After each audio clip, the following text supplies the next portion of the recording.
रात का समय था। बूढ़ा शहर अपने सन्नाटे में डूबा हुआ था। सड़कें खाली, हवाएं तेज और आसमान में काले बादल छाए हुए थे। अजय, एक पत्रकार, एक रहस्यमय मामले की तह तक पहुंचने के लिए उस सुनसान गली में खड़ा था, जहां कई लोग अचानक गायब हो गए थे। उसने अपने कानों में ईयरफोन लगाकर आवाजें रिकॉर्ड कर रहा था, जब अचानक उसे कुछ अजीब सा महसूस हुआ, जैसे कोई उसके पीछे धीरे धीरे कदम बढ़ा रहा हो।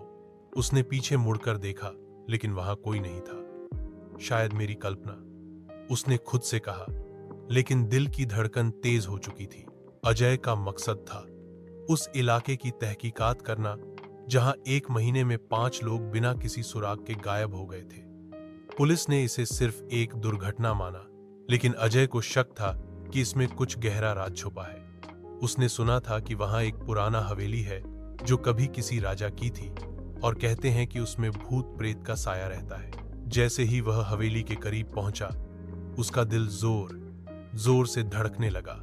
हवेली का मुख्य द्वार आधा खुला था और अंदर से अजीब सी आवाजें आ रही थीं, कहीं से किसी का रोना, कहीं से धीमी फुसफुसाहट। अजय ने हिम्मत जुटाई और धीरे धीरे उस हवेली में प्रवेश किया। भीतर अंधेरा था, सिर्फ महीन रोशनी के कुछ छींटे कहीं कहीं दिख रहे थे।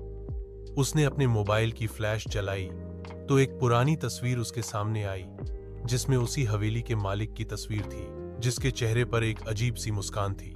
तभी अचानक हवेली के अंदर से किसी ने जोर से चिल्लाया, तुम यहां क्या कर रहे हो?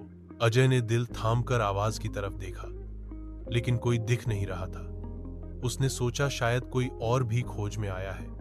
तभी हवेली के अंदर से दरवाजा अचानक बंद हो गया। अजय फंस गया था। अजय ने दरवाजा खोलने की बहुत कोशिश की, लेकिन वह जमी हुआ था। अब उसके पास सिर्फ एक विकल्प था, हवेली के अंदर जाकर सच का पता लगाना। उसने अपने कदम आगे बढ़ाए और एक बड़ा हॉल देखा, जिसमें कई पुराने चित्र और वस्तुएं बिखरी थीं। अचानक उसकी नजर एक पुराने डायरी पर पड़ी, जो एक मेज पर खुली थी। उसने वह डायरी उठाई और पढ़ने लगा।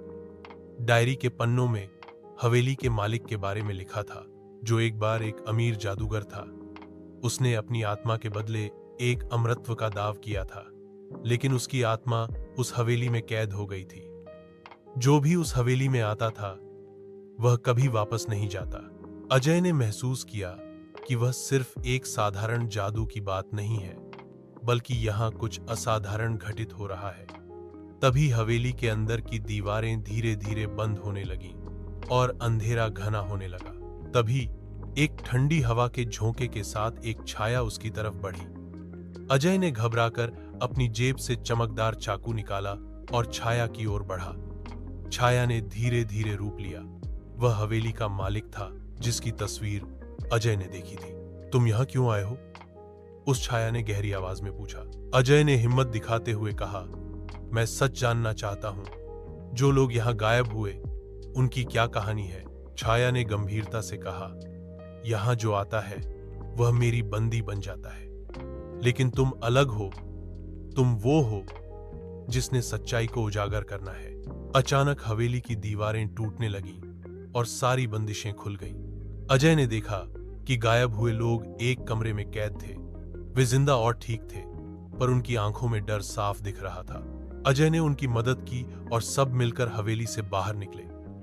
बाहर निकलते ही आसमान साफ हो गया और सूरज की पहली किरणें निकली। अजय ने महसूस किया कि सच का सामना करना कितना खतरनाक हो सकता है, लेकिन जो डरता नहीं, वही जीतता है।